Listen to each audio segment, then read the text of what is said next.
Hi, everyone. My name's Renee Liang. I'm tuning in from Aotearoa, and I am your panel host today for Story and Reality, Truth and Lies, one of the Flash Fiction International panels. So I'm joined by 6 amazing writers from around the world, and we're basically having an online drink together. So I'm just going to get everyone to introduce themselves and the tipple of choice. Mine is coffee, because it is 9 o'clock in the morning in New Zealand, and I had my husband get up in the middle of the night to go watch the football, and also I had cats and children swanning in and out of the bed as well, so I really need this right now. Does somebody want to jump in with what they're drinking? Well, I'm also drinking coffee, but it makes less sense than you, because it's currently 10 p.m. here in London. But I am an adult, and hopefully this will get me in the mood for a conversation. I was going to say that I have this scotch that I've had on my desk forever, and I realized I didn't have a drink, but I should probably drink this because it's time.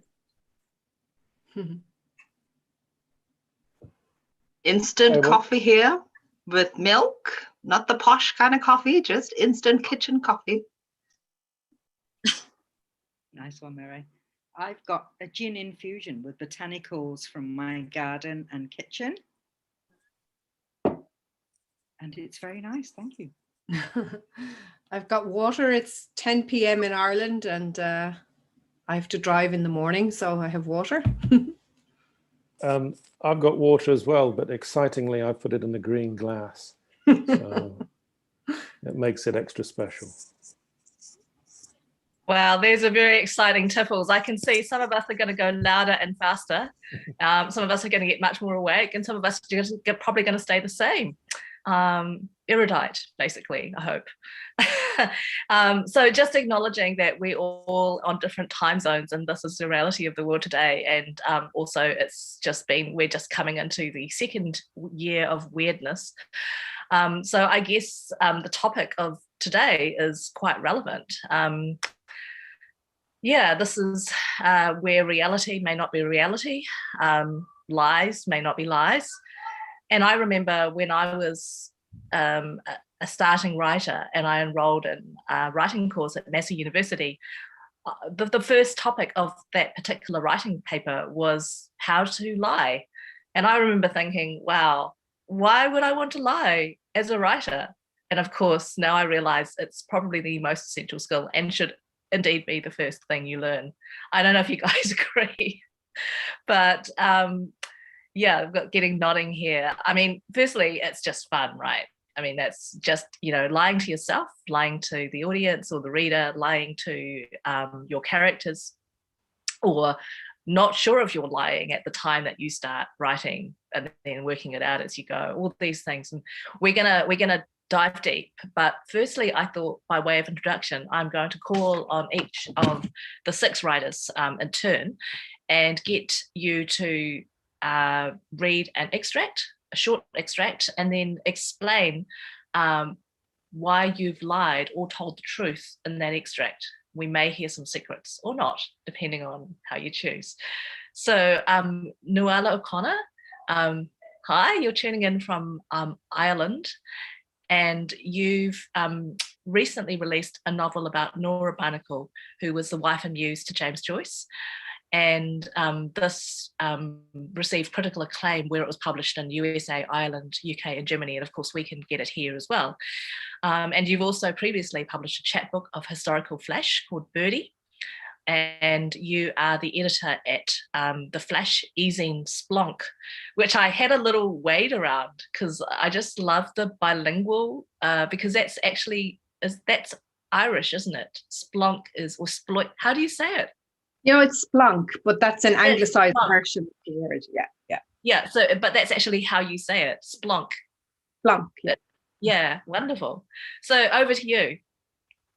So I'm not reading an extract, I'm reading a full story, but it's a micro, so it's only 155 words long. It's called Commandment.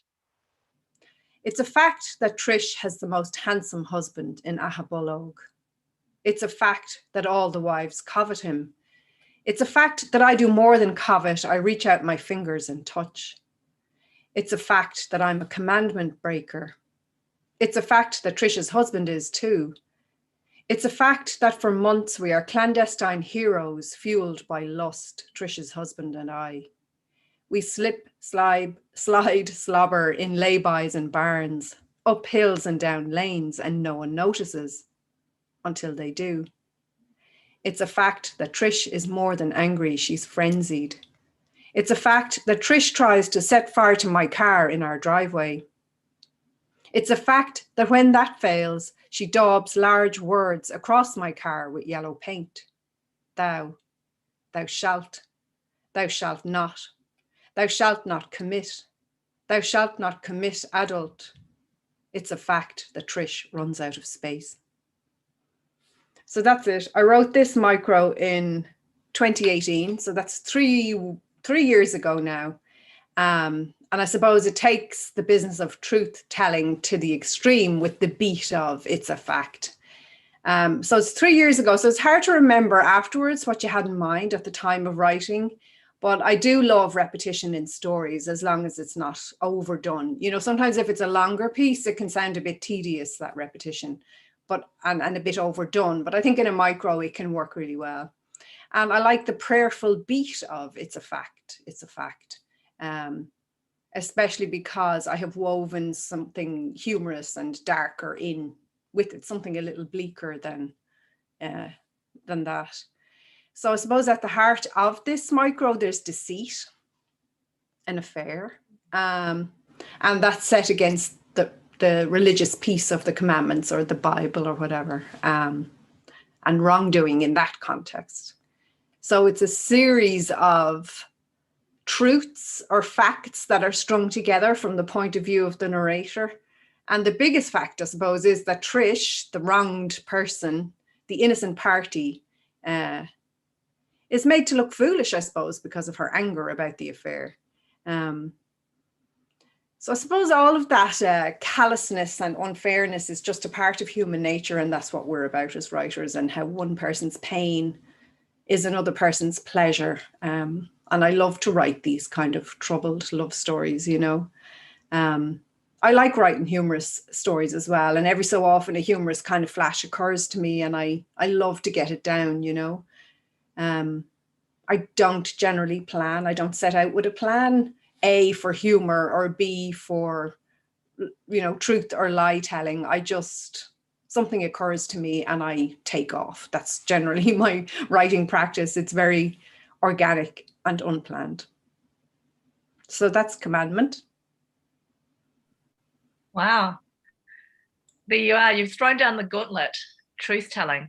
and I guess also that it's interesting how different writers write, because you were saying that's unplanned, but actually when you go through it, it's actually quite planned. It just seems to be unplanned at the time, doesn't it? It seems to be but it isn't, because you've spent a lot of time thinking about it, maybe. I'm not sure. I don't. It's these things literally arrive to me and I sort of write them down. I don't tend to plan. I don't even plan my novels. I just sort of begin and see what happens.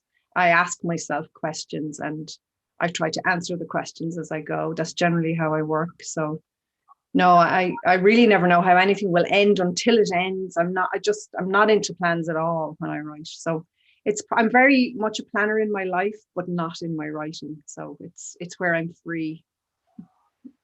Wow. Thanks, Noella. Mohammed, are you ready? I think I can see you. So Mohammed, I first came across Mohammed on the stage. We were doing slam poetry in Auckland at around the same time, and I just remember how moved I was by what Mohammed was saying. I mean, his poetry is incredibly arresting, as is the rest of his writing. And I guess if you want to use a cliche, he spent his whole career, I don't know if it's your whole career, Mohammed, but you've spent a lot of time speaking truth to power. I think of you as someone who doesn't lie. We'll find out. But you know, you are the 2015 New Zealand National Slam Champion. You're a poetry slam rep. And of course you've got an amazing. You've done a series of podcasts, I believe, but Public Enemy won the New York Festival Radio Award for Best Podcast. And of course, you've recently released a book of poetry as well called National Anthem, which was shortlisted for our National Book Awards as well. So just in all areas. And of course, you are an amazing broadcaster and essayist as well. Currently fighting the good fight over the past week, as we all know, in New Zealand with a very unwanted Hollywood movie that some of us know about. So Mohammed, can you tell us about your truth and maybe your lies? Kia ora, Renee. Okay, so this is a poem from my book that came out last year, and it is called "There Are Bombs Over Gaza Again, Are You Watching?" I don't like the post, even though I'm tagged in it. Today, I am witless on a bus to meet a soulmate who isn't, in the most livable city in the world that isn't, wearing Nikes despite my best intentions. Hey, they're anti-Trump, but they're pro-sweatshop. It's 5 o'clock and I'm on the wrong bus home. The cars pile up to flee the free market's mouth. Thank God it's Friday, but the bombs are still dropping on a Palestine that isn't. I am a reporter, but I feel silent, making news about house prices and a US president that isn't, talking about a Muslim ban that isn't. I am a Muslim on a bus leaving Auckland and I'm trying not to read the news. Talk to friends in Denver who pray in terminals not made for our skin, and I tweet about Kanye and check my follows. Check my new shoes in the glass waiting for the wrong bus. I wear Palestinian colors by accident and no one notices. Wear a beard by accident and hope that I don't have to travel soon. Watch the skyline shrink and thank God for a hot meal and Netflix. For a soulmate at a bus stop in a home that isn't. I don't think about Israeli jets ruffling the night's feathers. I don't think about when my life is ending. I don't think about where I'll meet my soulmate if my house is bombed, if my car explodes, if they build walls in our living rooms and we have to hold hands through the cracks, if we never see each other again because of a security policy. Though a small part of me wonders if that would make breaking up easier. So this is a poem that I wrote in 2016. It would have been end of 2016, early 2017, fresh off the beginnings of Trump's term in office, when he had passed a lot of the Muslim bans and there were protests in airports that I was covering for the podcast Public Enemy that you mentioned, Renee. And so all of this stuff was really fresh in my mind. As was a lot of stuff that was happening in Gaza. There were bombings going on at that time. And I kind of found myself writing this piece essentially about privilege and about guilt and about what it means to be so aware of all of these things happening in so many different parts and then not have any of them actually affect you fundamentally in your life. And how as a journalist and as a writer, I'm kind of constantly in this place where I am in tune with all these things and kind of feeling deep empathy towards them, but also recognizing that I live essentially quite a very privileged, very comfortable life that I'm constantly thankful for. And so the poem, we talked about truth telling and lies. And so that I guess the poem is structured in a way that talks about all the things that we're told are true, but are not true. And how there are all these kind of dualities in the way that politics works, in the way that our lives work, but also in the way that, as writers, as for me, in terms of my writing, I often find myself writing about things kind of maybe in a way that is disingenuous. And I know disingenuous is a strong thing to say about myself, but what I often find is that when I start writing about something that I really strongly believe in, I end up eventually at a completely different place. And that place is usually a lot more honest and a lot more personal than where I started off with. And so for me, this poem was a poem that was talking about politics and talking about identity, but essentially it was a breakup poem that I didn't realize that I was writing while I was writing it. And at the time I was in a brief relationship that was kind of doomed. It was heading nowhere. And I think I knew it, but I wasn't ready to admit it to myself. And through the writing of this poem, like it started little bits started coming out that I was confused about, that I was like, well, what are you doing here? Well, why are you, no one invited you into this space. And then by the end, I realized that I was actually essentially writing a poem about how my relationship is doomed, but masking it in all of these, smoke and mirrors, about politics and about identity and about Trump and all these kinds of things that weren't really what I was trying to say or talk about. And so that was a way of me not only lying to the reader, but lying to myself essentially, and then trapping myself through my own writing into stumbling onto the truth in the matter. That's really cool. that sort of shoehorns into the conversation I was having with Nuala earlier about, like how we write. And as you were talking, I was wondering, hey, maybe our problem is, what problem or good thing is, that parts of our brain lie to each other. I don't know if you agree with that, but like I often have the discomforting when I'm a playwright, and when I write plays, I often have characters show up that I don't know about. And I wait, and they start talking, and I'm like, wait, what are you doing in my play? And I don't know. I imagine the same thing happens to novelists, and maybe and probably, it definitely happens to poets. So yeah, it's really interesting. It seems often that the act of writing is you just having a conversation with yourself, even though you believe that you're having a conversation with this imaginary reader, but you're actually just talking to yourself. Well, and the voices in your head and the people in your head, that you've collected over the years. So, Ken, hi, we've just met. I know about you from your huge bio and the fact that you like to drink water in green glasses. So you are calling in from the UK, and you are a flash fiction writer. So you've released a fiction collection called That Is Between Us, and you're currently judging the Bath Flash Fiction Award, of which you've been a previous, book, of which you've been a previous winner, but you're actually also cheating on flash fiction by writing a novel at the moment. And I think that's the thing. All of us are multi-genre people, just because I guess the other thing is that writers are also very distractible and like to get into lots of different things in different forms. So you've done short stories. So you were longlisted for the BBC National Short Story Award, and of course you are widely studied in curricula around the world. So Ken, can you tell us about your truth or lies? Okay, well, I've chosen an extract from a longer story from the book that you mentioned. And this is, just to give you a bit of context, this is about a man who has ended up in unusual circumstances, which you'll see after the end of a relationship. And he's actually, what he's doing is sending out a message in a bottle with the same message every day. And the message is this, and the story is The King of Throwaway Island.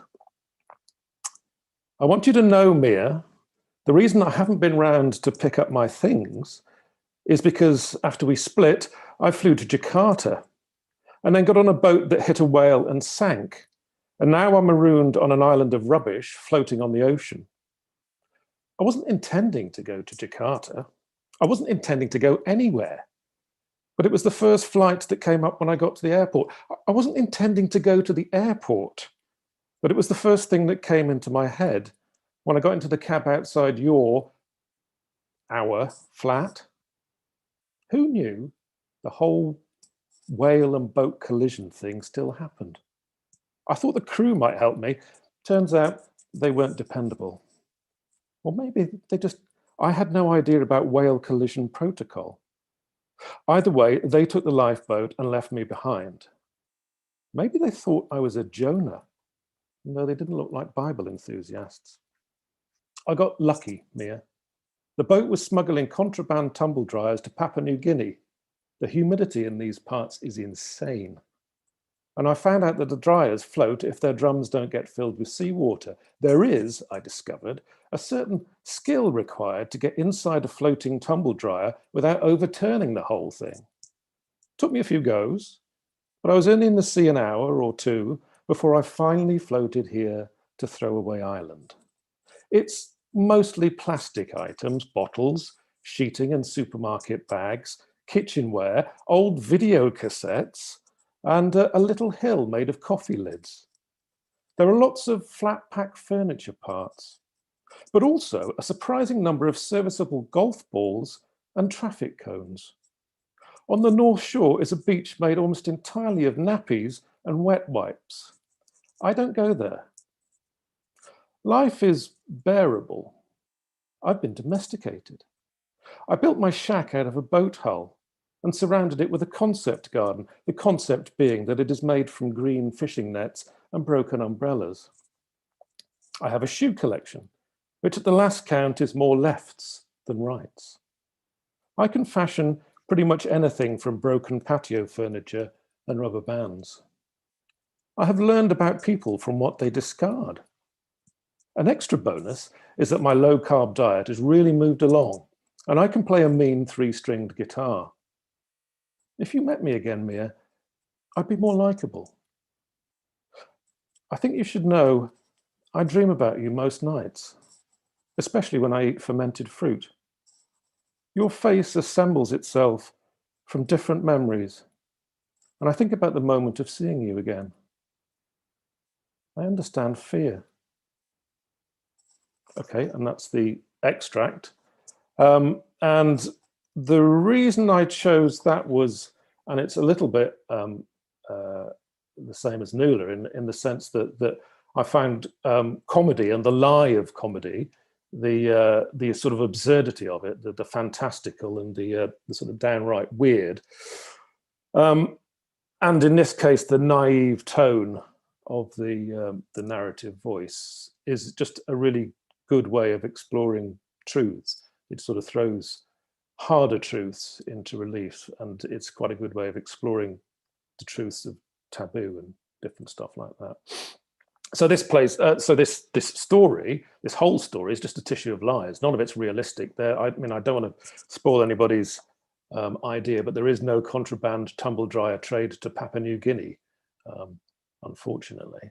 But what I want to do is just, you know, pile this untruth on top of untruth, because I want the reader to suspend their disbelief, because that's a really powerful thing. And as a playwright, I'm sure you know about that. And anybody writing in pretty much any form of writing wants the reader or the audience to suspend their disbelief, to believe in the lies that I'm telling, because those lies carry the truth of the fictional world within them.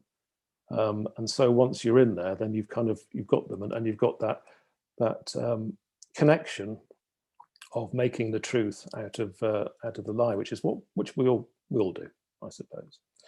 And then the other reason I chose this was because this story is not about its weirdness, although that features quite large.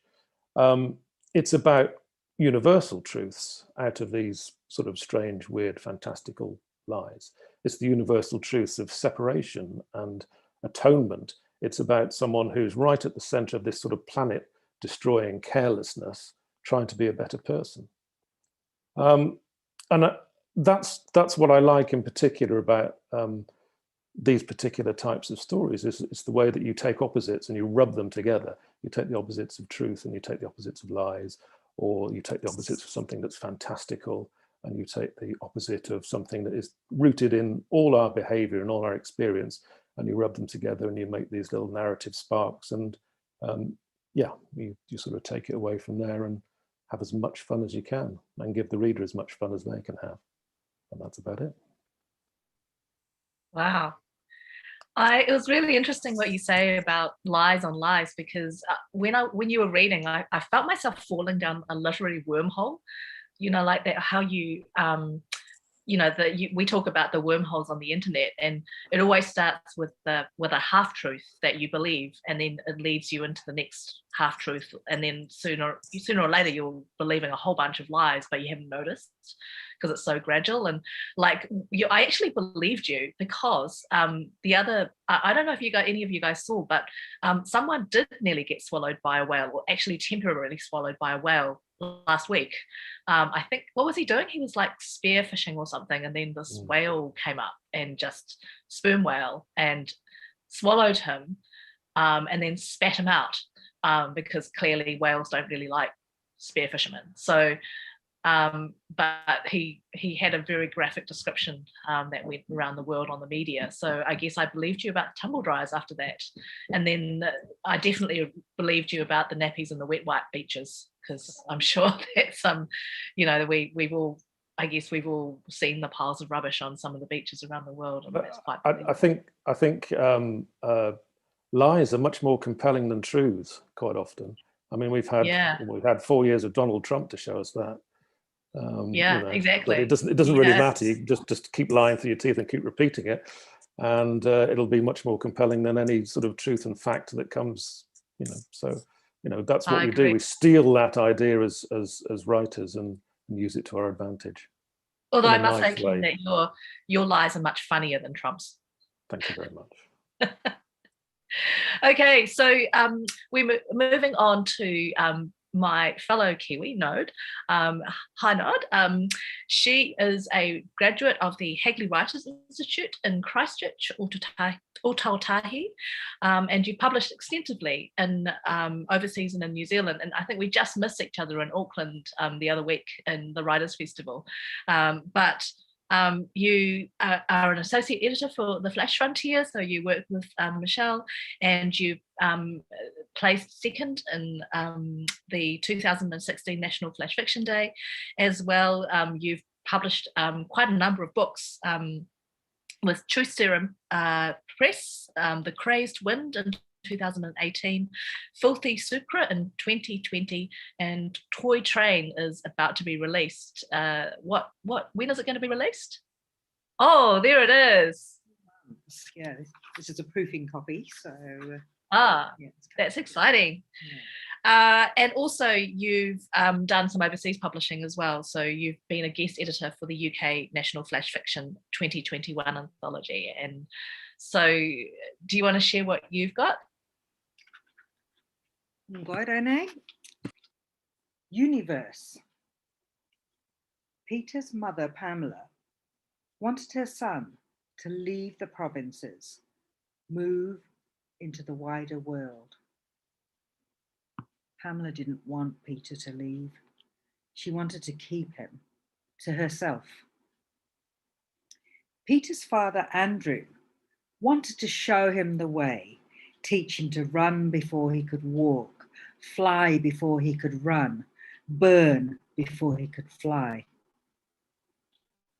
Andrew wanted to keep his son close, hold him safe, choose the best path for Peter, steer him into his own slipstream. Peter's mother showed an independent streak. She was tough and feisty, coached her son from a young age to be like her. She told him he was worldly wise.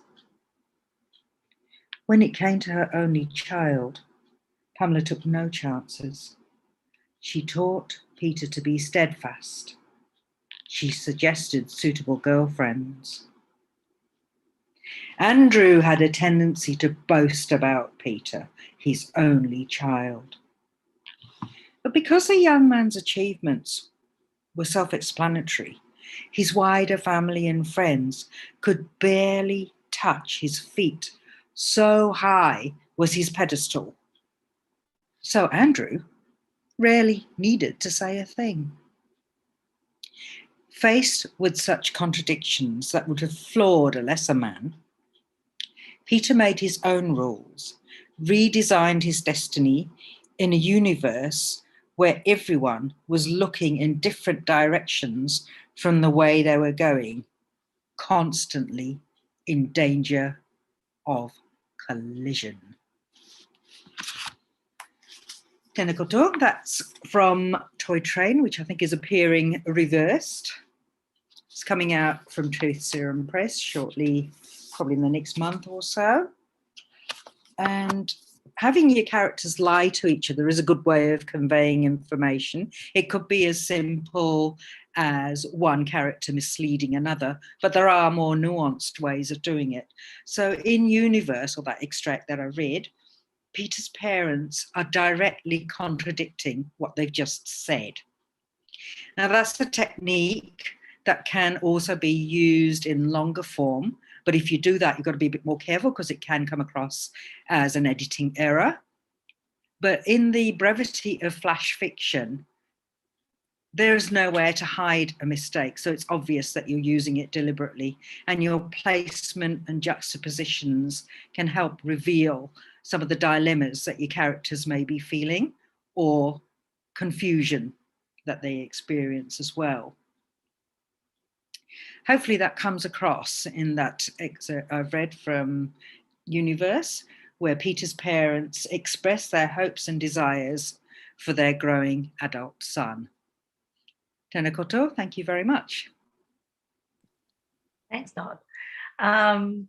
Yeah, I think it's so interesting what you said about that flash being the best form for, I guess, brief lies rather than extended lies. And of course, the longer you extend it, the more difficult it is to sustain the lie. And I guess you could then show cracks in it, I guess.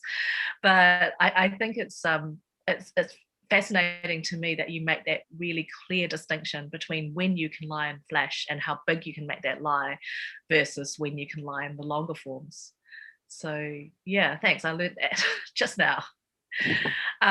So Mere Taito, you're a Rotuman Island poet, flash story writer, creative practice Indigenous scholar based in Kirikiriroa, which is Hamilton, in Aotearoa.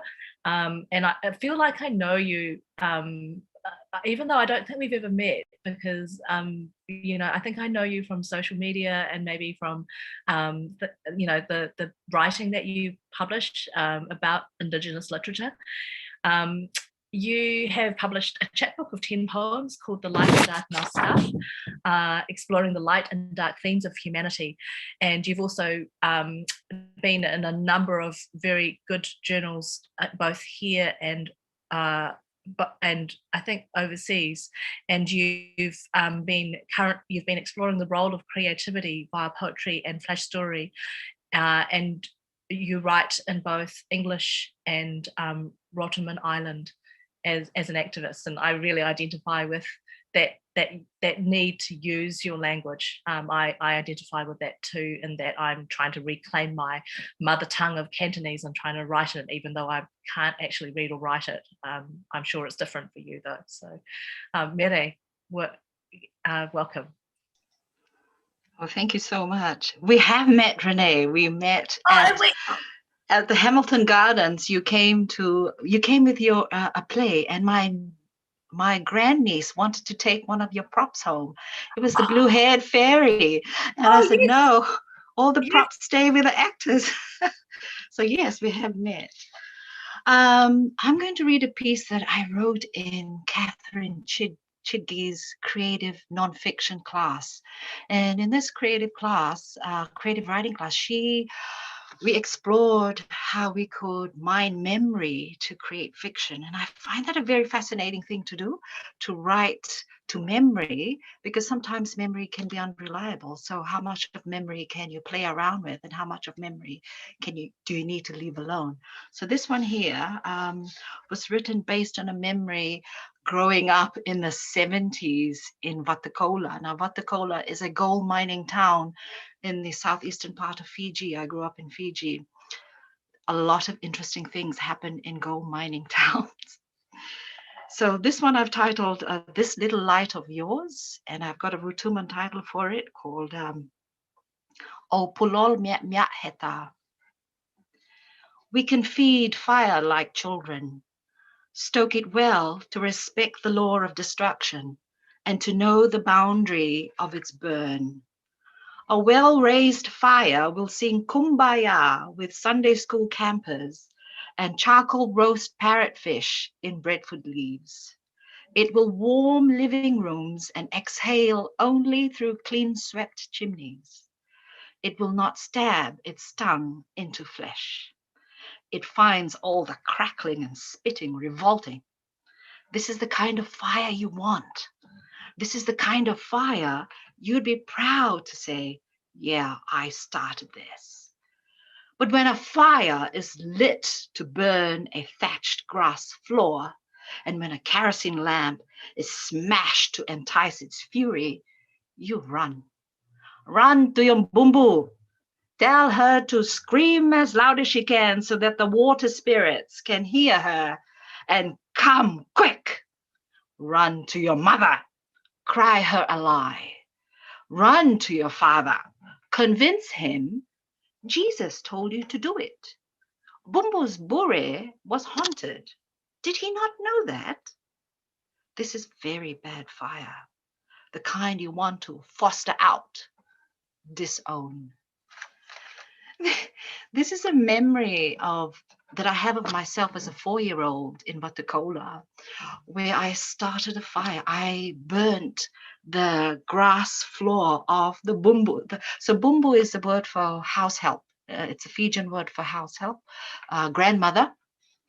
She was our house help, and I remember setting fire to her thatched grass floor. And I think to the shame of my parents, the house girl escorted me back home and said, "Your daughter nearly burnt her house down." So I was working on this memory. And for me, when I went back to the story, I found myself, this is such a traumatic thing. I mean, this is such a big event that this child, this fire starter in 1970s Watakola, tried to burn the house help's floor down. But in writing the story, I don't get to the action first. I dilly-dally around the metaphor of fire before I finally get to the action. Oh my God, I think I actually burnt the house help's floor. And so when I get to the action, I'm escalating the action with lie after lie after lie. And I don't know whether that was a conscious decision to make, but that's how it came out. And I find with writing to memory, I find that muddy memory, like this is a muddy memory for me, where I know that I think I know that I did it, but I don't really know the events surrounding it. So when I'm writing to muddy memory, I find that I have a lot of creative room to move, to pile the lies on to muddy memory. But when the memory is crystal clear, I find that I have the obligation to present the facts as they are. So there's these two types of memory that you write to that I treat very differently. And so I've got layers of lies here. But the interesting thing is, when I ask my mother, do you remember the time when I was 4 years old and I tried to burn the household floor? And she has no memory of it. So now I'm saying, well, did I really burn the floor or not? So if it didn't really happen, but I feel in my heart that I did this. I remember that vividly, of grass and burning and the kerosene lamp and matches and the poor Bumbu looking quite horrified that I almost burnt the floor. So I think in writing this, and because it's creative fiction and because it's so condensed, when I get to the action, I'm just piling on lies after lies to create the momentum. And then I end on a poetry note and then the story ends. But I think I was a bit hesitant to talk about this. And that's why I dilly-dallied with a long extended metaphor before I actually got to the section where, they almost burnt the house girl's floor. Thank you. Isn't that fascinating? The ways that we, I guess, form our memories by the stories we tell ourselves. And then, I'm like you. I have so many stories about myself that later I wonder if they're actually lies. Either lies that have been told to me, or lies that, or maybe things I've been told and then I've embroidered them the same way that you have in your mind. Because this is a real event, right? This is not necessarily fiction for you, or it's sort of non-fiction that's become fiction, which is an interesting concept as well. Wow. Okay, so Rue, our final writer. So you are signing in from New York as and you've got a swishy New York background for it. And you are an award-winning Sri Lankan and American writer and activist. You write in English, but and you also and your work is also published in translation in multiple countries. You've got a short story collection called Sleeping Alone, a novel called On Salmel Lane, and you edit a whole bunch of anthologies. Extraordinary Rendition, American Writers in Palestine, and Indivisible, Global Leaders on Shared Security. And you are teaching creative writing worldwide and directing the Artists Network at Narrative 4. Thanks, Rue. That's a huge bunch of stuff. I love bios. They make you sound so great. When in fact, you just, you've got a fake background and you're trying to pretend to be something you're not. And listening to all of you, I've been sitting here thinking, what am I doing in this panel? These people are really good at what they're doing. I think because my favorite form is the novel, which is the absolute opposite of what this is requiring me to do. But because of the poetry and others, I do write short, but it's not my most comfortable space. So in some ways, I think I try a little bit harder to do different things in that form than I probably do in the novels. I'm going to read these. And I was thinking actually about, Nuala, what you said about repetition and just, if you say something often enough, it becomes true. And, and this piece has a bit of a repetition in it as well. Not the same as yours, but different. Yeah, I'll read it and I'll talk a little bit about it. I do not want to write to you, husband. I wanted to write a lie. I did not want to write honestly about immigrants like me, about brown bodies and black hair and brown superstitions and black eyes and brown aversions and black ink and brown curries and black tea and brown earth and black tar. I did not want to write about green trees. I did not want to write about 18 varieties of mangoes, 14 of which are only found on my island. I did not want to write about how the land is owned by brown women and how the laws of the land favor brown women and how brown women get to pick which brown man they'd keep to cultivate those lands. I did not want to write about where we come from. I wanted to write an American memoir. I wanted to write a lie. I wanted to do that old brown work of sucking up to you, who pay us to suck up to you every day. I wanted to write about our family's relationships to saris and arranged marriages. I wanted to write about our dependency on rice and spices and coconuts and chutneys and sweets made of sugar and condensed milk. I wanted the book to begin with me weighing nothing and end with me turning curvy, my belly flowing over my jeans. I wanted to flavor the book with the salty warnings of my grandmother to avoid white men who don't wash their asses like we did back home. I did not want you to laugh. I wanted to write a lie. So that's a little piece. And I was going to read something else, but as I was listening, I thought, well, this probably would be better. Mostly because it was written to prompt in a class that I was in. We were talking about Kiesa Lemon's Heavy, the book Heavy. And he begins this whole thing with, I want to write a lie. The lying American memoir from brown people and black people. So that's where that came from. But to Mohammed's point about the way that all this bluster in the end covers something that is actually true. I ended up writing something that was true to a great extent. The husband in the thing is a true person, toward whom I had a lot of, I guess not very well buried negative feelings.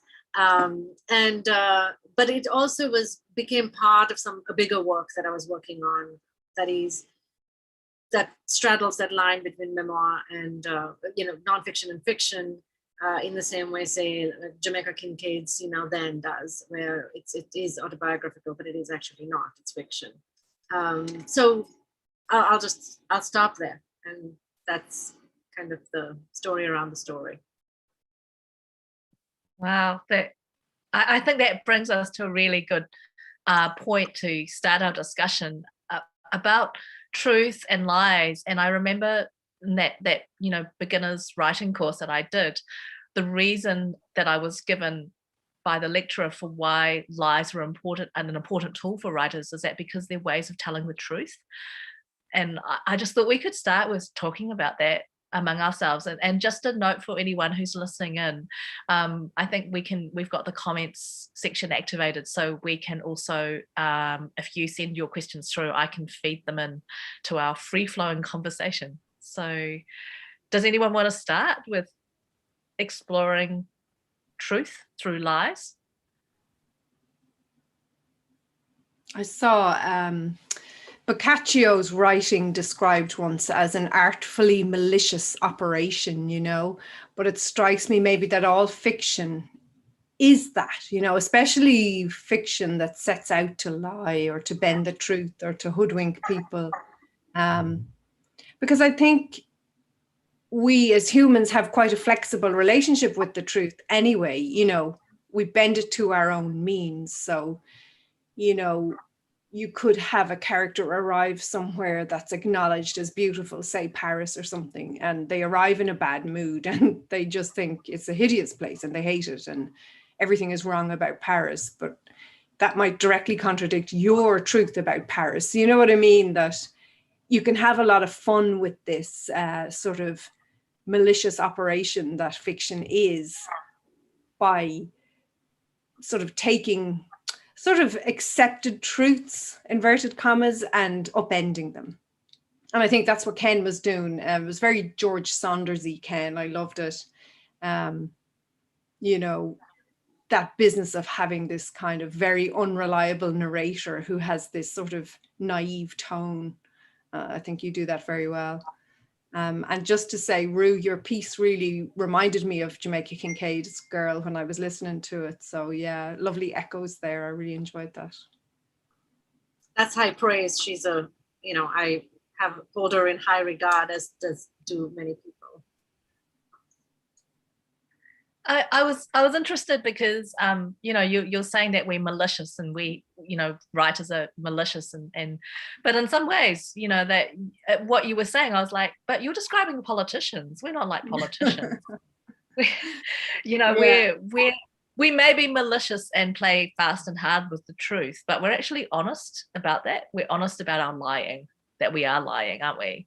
What do you think? Yeah, I wasn't specifically saying writers are malicious, just that the operation of writing fiction is malicious. It's kind of like saying all the stuff that nobody dares say, like there's an honesty that you can get in there that's sometimes not possible in real life. And that's why we write thinly disguised biography as fiction. Well, I certainly do anyway.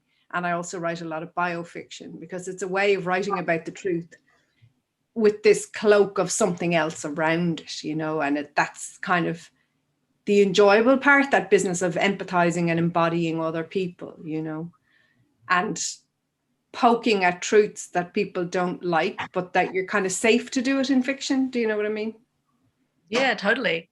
Although, I mean, I don't know about but the rest of you guys, but I have a lot of, I struggle a lot with, I can create a character and say what I want to say, but then at the same time you have to be very careful that you're still lying, that you're still writing fiction and not letting the voice of the author come through too strongly, because then it becomes not fiction and not really very good writing either. So does anyone have a way to keep themselves out of the story in some ways, or at least insert yourself into a story that's still well disguised? It's interesting, you try to keep yourself out quite often, although it's been said that anything that a character says or does has to have been experienced by the person that's creating them. I don't actually subscribe to that idea because a lot of my characters do some awful things, so I would hate to admit to having anything to do with it.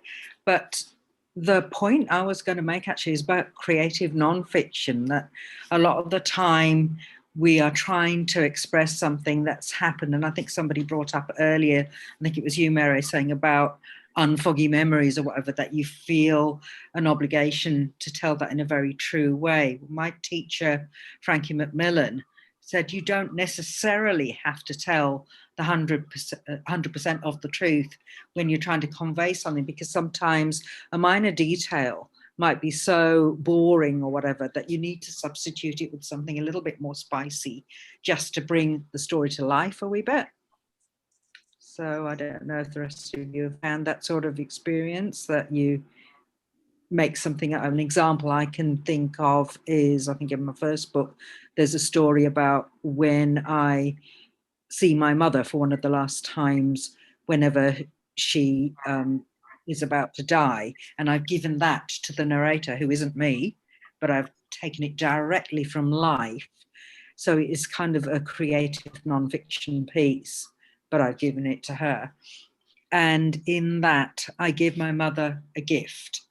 And so the narrator gives her mother a gift as well. In real life, when it happened, I'd been to the underwear shop and bought her some new bras because she'd run out.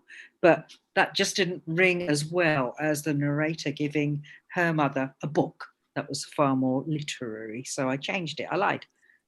But then it was somebody else, so that didn't matter. There is something about our desire to tell stories and our connection to stories as human beings that kind of, I think, draws us to neatness. You know, we like stories that are neat. We like stories that have, you know, strong beginnings and strong endings. And then sometimes, you know, when you're writing a story, it's better to trim away the edges and get rid of some of the inconveniences in the storyline in order to try and tell a good story. And oftentimes, you know, I don't want to read something that is overly detailed and specific and true to the nature of what happened. I want to read a good story. And, you know, when you go to the movies, you want to watch a good story. You want to feel with, you know, leave. And I think it's a very human thing. But I was thinking, you know, like Renee, you mentioned the idea of politicians. And I was thinking about, you know, the art of satire and how essentially it is lying with the intention of revealing truth, or whatever it is. And good satire is the kind of thing that you see and you and you know that it's satire, but then it obviously reveals something else. And we're in a time right now when the lines between reality and satire have blurred so much that it's become kind of confusing. And you know, that there's a joke on the internet that, you know, this is not an Onion article, this is not an Onion headline. And I remember talking to a friend of mine. You were talking, Renee, about the Christchurch film that was proposed last week. When I first saw it, I thought it was an Onion headline. You know, it's the idea that you see a headline that says, you know, they're commissioning a film about the Christchurch terror attack, but it's told from the perspective of the white Prime Minister of New Zealand. It honestly seemed like a joke. It seemed like the kind of thing that somebody would make up in order to try and like prove a point, except it was real. And we're living, I think, in like a post-satirical age. And I don't know what that means for us writers in terms of trying to utilize lies and utilize fiction, when there are people out there in very powerful positions that are doing it very convincingly. And we talked about Trump. You know, Trump was so difficult to satirize because there is nothing that he said that was truthful. Like he was somebody that was so entrenched in his own lies that it's impossible to tell a lie bigger than the one that he was making. And in a way, I think, I mean, Trump would make a fantastic poet, because like that is exactly, you know, it's all about the smoke and mirrors, and I think he got that pretty well. I'm pretty sure there is a book of Trump's poetry out there. Someone published one out of his quotes, didn't they? Yes, that's true. That's actually true. Hey, this is a really good point for me to feed in a question from the chat. So somebody has asked, does it feel safe or dangerous when you write? Does the act of writing make a cushion for you?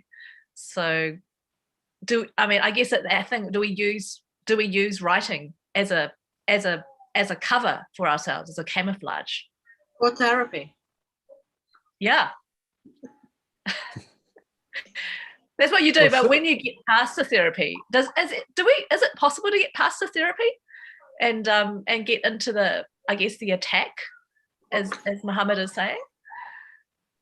Well, I was just thinking that ties into a point I was thinking about earlier, where the fiction is you know, there's always this thing which is what the character is doing on the surface and the situation that they're in and how they're reacting to whatever stresses there are underneath.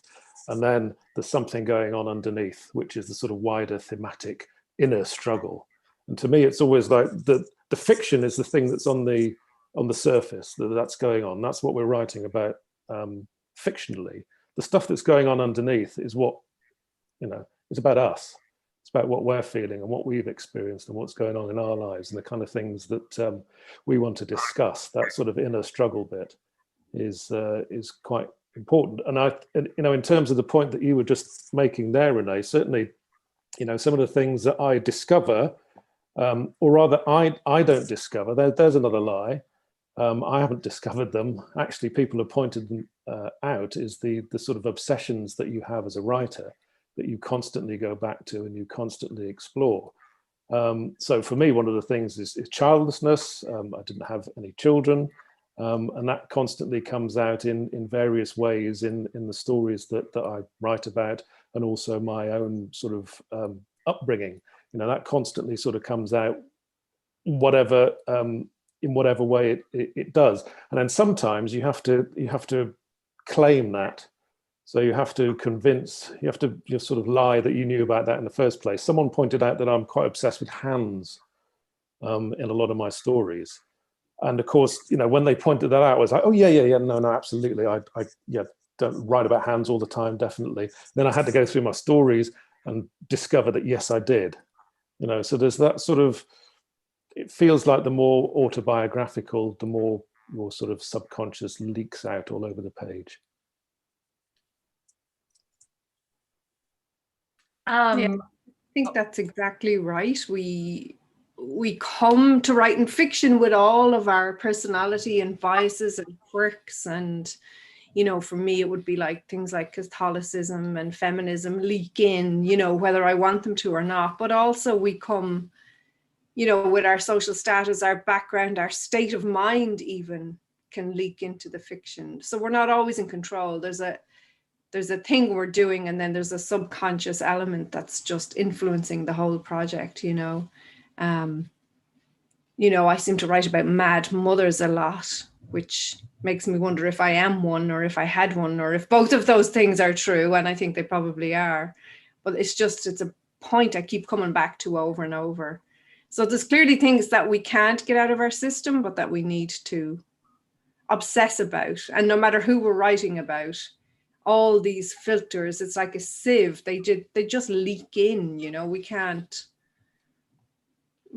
get rid of them because they're inherent. They are us, you know. John McGahern, the Irish writer, said style is personality, and that's what we're bringing to the page. We're bringing the whole of ourselves, whether we want to or not. We're there, you know. Yeah. There's a relevant question again from the chat, and so I'll just read it out. How does memory play a role in storytelling?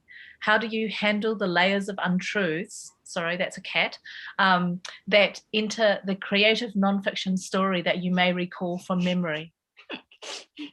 Sorry, there's always a cat on YouTube and a child intervenes. My apologies.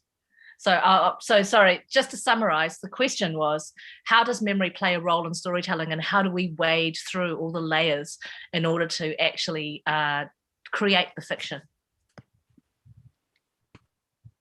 I like playing with memory, especially the muddy ones, because you know, I can take a muddy memory and just run with it where my soul takes me.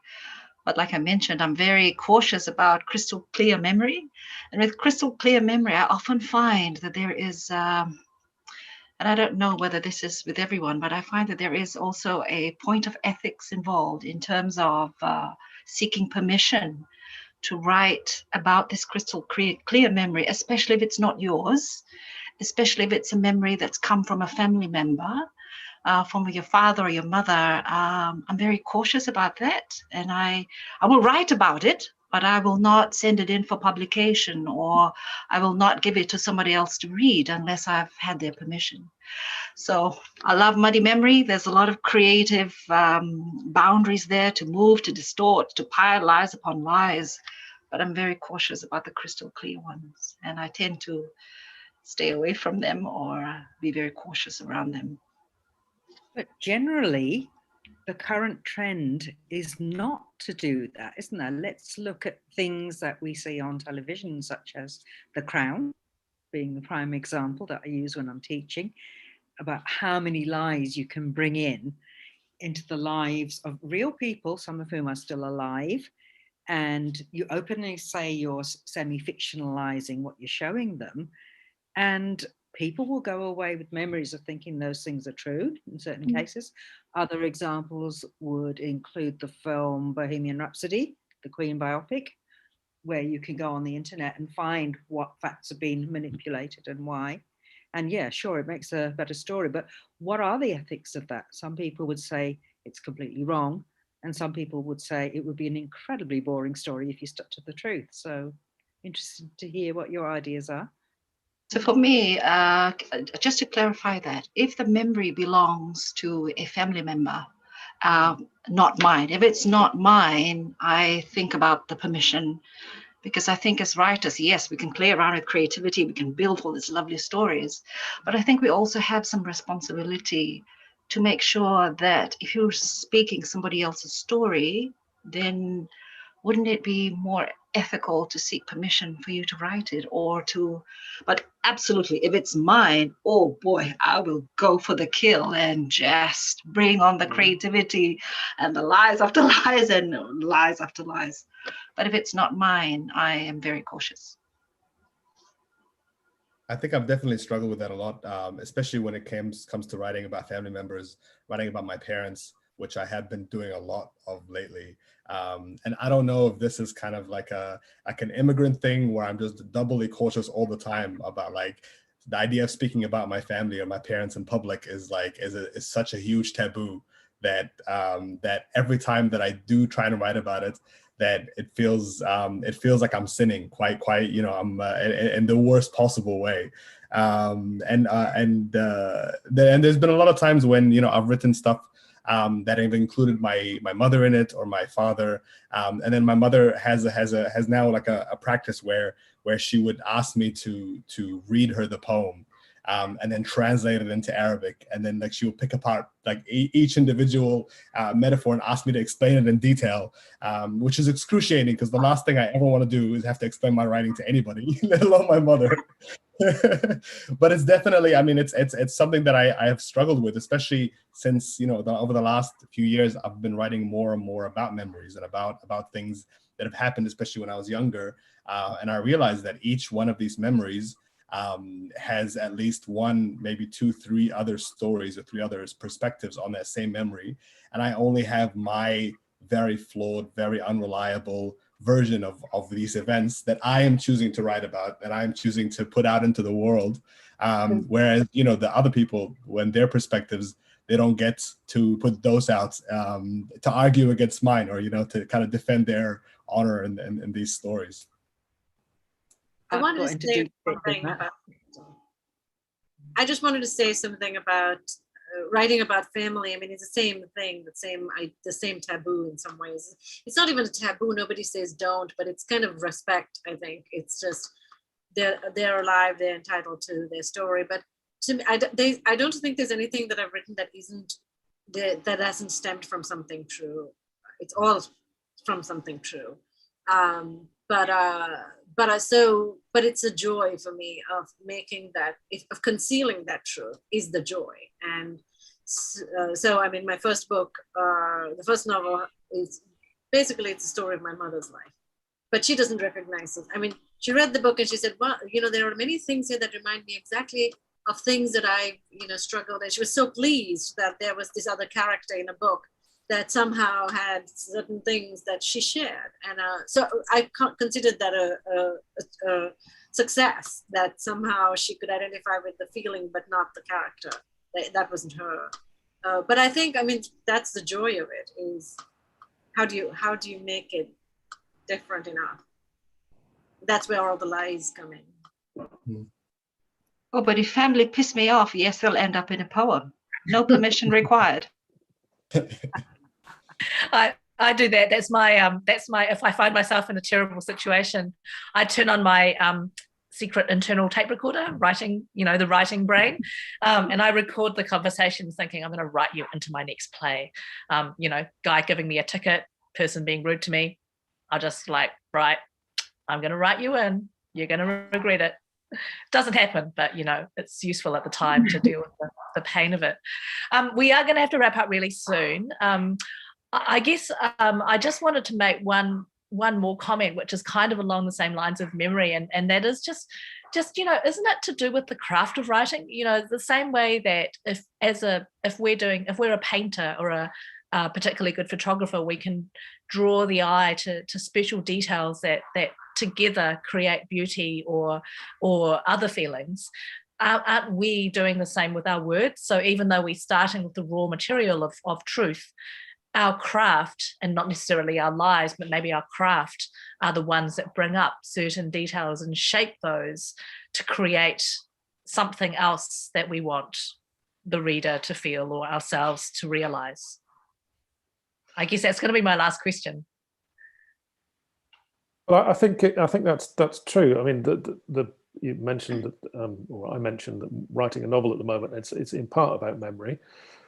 And in the research that I've done, memory is very malleable. It doesn't just stay the same as you go through your life. You access those memories and you change them according to other experiences. So, there's sort of that sense of it's almost a fictional craft of looking and trying to remember something again, and then just making little tiny adjustments in it, and then it's stored away again until the next time you access that memory, and then you make little changes again and again. And that's almost like the writing process, is that you go back to it and you sort of tweak it a little bit until it feels right.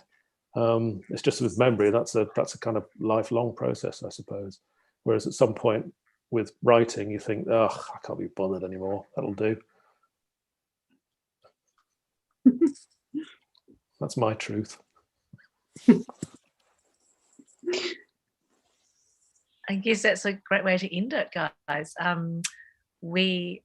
think truth and lies are essential essential tools in the writer's toolkit, and essential tools in life, it turns out, since we've mentioned a number of different professions other than writers that use truth and lies for various effects.